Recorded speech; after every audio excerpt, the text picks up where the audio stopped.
দেখো ছোলাওয়ালা মুগ ডাল আর ছোলার ডাল আমি সেদ্ধ করে নিয়েছি।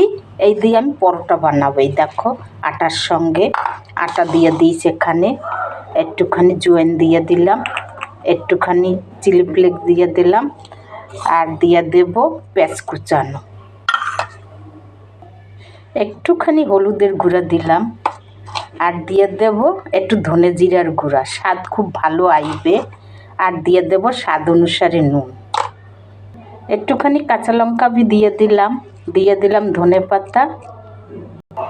এরপর দেখো একটুখানি কস্তুরি মেথি দিয়ে দিলাম, পরোটার স্বাদটা আরও ভালো আসবে। এবার সুন্দর করে আমি এটাকে মেখে নেব। দেখো কত সুন্দর করে মেখে নিয়েছি। এবারে বেলে নেব। তোমরা চাইলে রুটি করেও খেতে পারো, মানে রুটি করে ঘি মাখাইয়ে খাও, পরোটা না করে।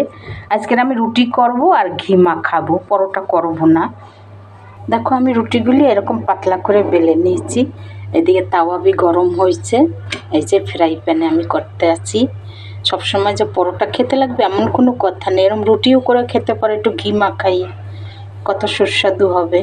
দেখো আমার রুটিটা কত সুন্দর হয়েছে। এবার উপরে থেকে একটু ঘি মাখাই নিচ্ছে, এই দেখো। তারপরে খেতে থাকো। এই যে শীতকালে কত ভালো লাগবে। সকাল হলে হয় না, মনে হয় না কি টিফিন খাই, এরকম কিছু করে নাও। দেখো আমার এই একটা হয়ে গেছে, এই যে নামিয়ে দিলাম।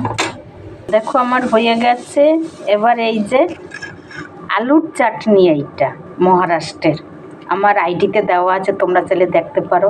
এরকম আলুর চাটনি দিয়ে খাও, কত ভালো লাগবে।